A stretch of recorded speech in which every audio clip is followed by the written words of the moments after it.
Hello, আসসালামু আলাইকুম। আমরা আজকে দেখব FX991 EX প্লাস ক্যালকুলেটরের মধ্যে কিভাবে সংখ্যা পদ্ধতি রূপান্তর করা লাগে। তো প্রথমে আমাদের মোডে গিয়ে বেস 3-তে চলে যেতে হবে।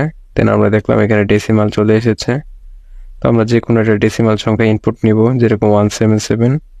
এই সংখ্যাটাকে আমরা পারস্পরিক রূপান্তর করব অক্টালে এবং বাইনারিতে এবং হেক্সাডেসিমালে। তো দেখতে পাচ্ছেন অলরেডি আমাদের 3টা বাটনে চাপার পর চলে এসেছে আউটপুটটা। আবার এটা আমরা ডেসিমাল থেকে আমরা সরাই দিলাম এখান থেকে। এখন আমরা আরেকটা ডেসিমাল সংখ্যা নিলাম, এটার সাথে আমরা আরেকটা ডেসিমাল সংখ্যা যোগ করতেছি। এই যে আমাদের যোগফল চলে এসেছে। তারপরে আমরা দেখি আসলে কিভাবে অন্য সংখ্যা পদ্ধতির যোগ করা যায়। যেরকম ডেসিমালের পরে আমরা দেখবো অক্টাল। তো অক্টাল সংখ্যাতে যে আমরা 77 নেওয়ার পর এটার সাথে আবার 77 যোগ করলাম, এই যে আমাদের আউটপুট চলে এসেছে। এর তারপরে আমরা দেখবো আরেকটি সংখ্যা পদ্ধতি, যেরকম বাইনারি। তো আমরা এখানে একটা বাইনারি সংখ্যা পদ্ধতি নাম্বার নিয়ে নিব। তো বাইনারি সংখ্যাটার সাথে আমরা আরেকটা সংখ্যা যোগ করতেছি। তো ইতিমধ্যে আমরা দেখবো যে এটার আউটপুট চলে এসেছে। তো এখন আমরা দেখতে পাচ্ছি আসলে ক্যালকুলেটর দিয়ে এগুলোর যোগ করা যায়। তো এখন আমরা দেখবো হেক্সাডেসিমাল। তো হেক্সাডেসিমালের মধ্যে F+1 ইকুয়াল হচ্ছে 10, যেরকম এটা একটা হেক্সাডেসিমালের যোগ।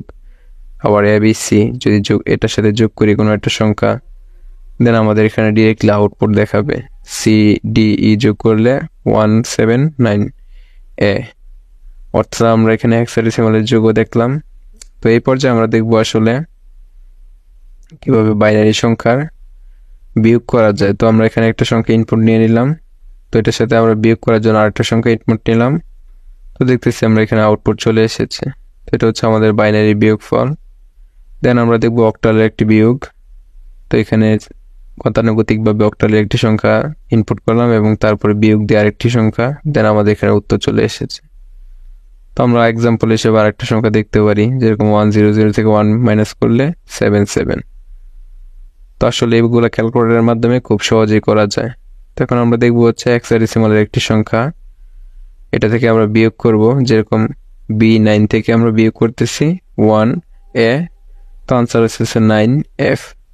অর্থাৎ আমাদের এখানে হেক্সাডেসিমালের বিয়োগও করা যাচ্ছে এই সংখ্যার পদ্ধতি ক্যালকুলেটরের মাধ্যমে। তো দেন আমরা আবার সাধারণ যখন ফিরে আসতে যাব, তখন ক্যালকুলেটরের মধ্যে মোডে চাপ দিয়ে 1-এ চাপ দিলে আমাদের সাধারণ মোডে চলে আসবে।